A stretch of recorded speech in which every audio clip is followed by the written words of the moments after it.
Migration কি? মাইগ্রেশনের form কিভাবে fill up করতে হয়, কয়টা মেডিকেলে চয়েস দেওয়া যায়, কোনো টাকা লাগে কিনা, এর অসুবিধা কি? প্রথমে আসো মাইগ্রেশন কি। তোমরা সবাই জানো মাইগ্রেশন হচ্ছে গিয়ে একটা মেডিকেল থেকে অন্য একটা মেডিকেলে ভর্তিটা ট্রান্সফার করা। মাইগ্রেশন ফর্ম কিভাবে পাওয়া যায় এই জিনিসটা জানার আগে আমাদের বুঝতে হবে আমরা কয়বার মাইগ্রেশন দিতে পারবো।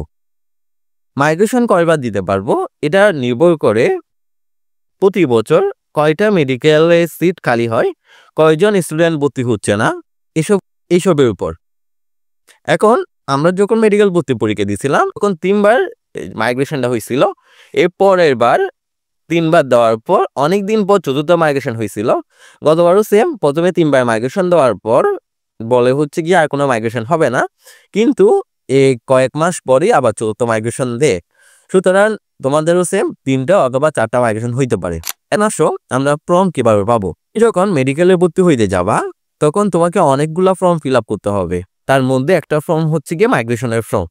ওই মাইগ্রেশনের ফর্মে আমরা যখন দিছিলাম তখন 3টা অপশন ছিল, অর্থাৎ 1, 2, 3 দিয়ে 3টা ঘর খালি ছিল। ওখানে তুমি হচ্ছে গিয়ে তোমার পছন্দের লিস্ট অনুসারে নামগুলা লিখবা। এটা ওয়ান টাইপ অফ আমরা মেডিকেল ভর্তি পরীক্ষার অ্যাপ্লিকেশন ফর্মে যে চয়েসটা দিছিলাম এরকম। দ্বিতীয় এবং তৃতীয় মাইগ্রেশনের ক্ষেত্রে আমরা এই ফর্মটা আমাদের নিজ নিজ মেডিকেলের অফিস শাখা থেকে সংগ্রহ করব। এখন ফর্ম তুলতে কোনো টাকা লাগে কিনা? না, ফর্ম তুলতে কোনো টাকা লাগে না। তবে এর সবচেয়ে একটা বড় অসুবিধা হইল তুমি যখন একটা মেডিকেলে ভর্তি হয়ে যাবা তখন আরেকটা মেডিকেলে যাবা মাইগ্রেশনে, তখন দুইটাই মেডিকেলে তোমাকে ভর্তি ফিটা দিতে হবে, পরিশোধ করতে হবে, যেটা খুব কম না। মেডিকেল বেদে এটা 10 থেকে 20,000 হয়ে থাকে। তারপর যারা মাইগ্রেশন দেয় তাদের একটা কমন কোয়েশ্চেন হলো আমরা কি কাছের মেডিকেলে থাকবো নাকি হচ্ছে কি ভালো বা উপরের দিকে মেডিকেলে থাকবো। এখন এই সিদ্ধান্ত নেওয়ার জন্য তোমাকে কিছু জিনিস আগে থেকে জানা থাকা লাগবে। সেটা হইলো তোমার প্রথম সারির মেডিকেলগুলা, বিশেষ করে বিভাগীয় মেডিকেলগুলা, আর আমি যদি আরও একটু স্পেসিফিক্যালি বলি 1 থেকে 10 পর্যন্ত মেডিকেল কলেজগুলা ওভারঅল সেম। আবার তুমি যদি লাস্টে কিছু মেডিকেল বাদ দাও, বিশেষ করে 37টা মেডিকেল কলেজ 30 থেকে 60 পর্যন্ত এগুলা বাদ দিলে বাকি 10 থেকে 30-এর মধ্যে যে মেডিকেলগুলো আছে এগুলা সার্ভিস অলমোস্ট সেম, তেমন কোনো তফাৎ হয় না 19 আর 20। আর সবচেয়ে বড় কথা হচ্ছে গিয়ে তোমার নিজের পড়াশোনার উপর নির্ভর করতেছে তোমার মেডিকেল জার্নিটা কেমন যাবে। মেডিকেলের উপর খুব কমই নির্ভর করে। এখন তোমার মেডিকেল যদি 10 থেকে 30-এর মধ্যে হয় তাইলে আমি তোমাকে বলবো তুমি তোমার কাছের মেডিকেলে চলে যাও। আর যদি এমন হয় তোমার কাছের মেডিকেল কিন্তু 10-এর পরে তোমার সুযোগ আছে 10-এর ভিতরে আসার জন্য, তাহলে তুমি 10-এর ভিতরে চলে আসতে পারো। আর যদি লাস্টের দিকে মেডিকেল হয় তোমার বিশেষ করে 30 থেকে 37-এর মধ্যে, তাহলে তুমি চেষ্টা করবা 30-এর ভিতরে ঢোকার জন্য। দেখো মেডিকেল জার্নিটা হচ্ছে কি অনেক কষ্টের একটা জার্নি।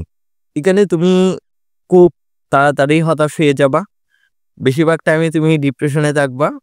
সো এসব টাইমে তোমার সবচেয়ে বড় ভরসা হইতে পারে তোমার ফ্যামিলি।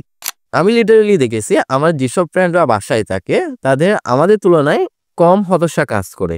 আর একটা জিনিস যেটা লক্ষ্য রাখতে হবে সেটা হলো হচ্ছে গিয়ে মেডিকেলে খুব কমই ছুটি পাওয়া যায় অন্যান্য পাবলিক ভার্সিটির তুলনায়। সেই হিসাবে তুমি খুব কমই ছুটি পাবা এক্সট্রা করে বাসায় গিয়ে থাকার জন্য।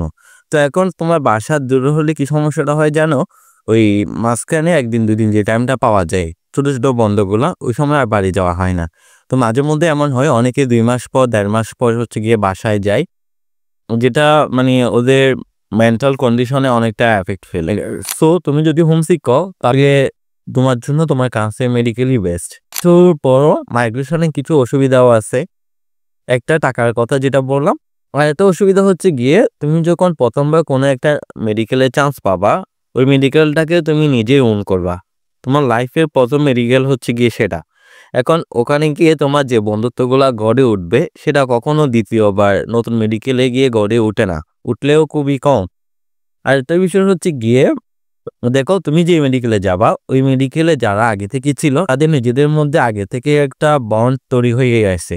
ওখানে গিয়ে তুমি নতুন করে এমন কোনো গ্রুপ পাবা না যার সাথে তুমি নতুন করে বন্ধুত্ব করতে পারো। ঠিকই যদি হয় ঠিকই বন্ধুত্ব হবে তার সাথে যে তোমার সাথে তোমার আগের মেডিকেল থেকে নতুন মেডিকেলে গেছে।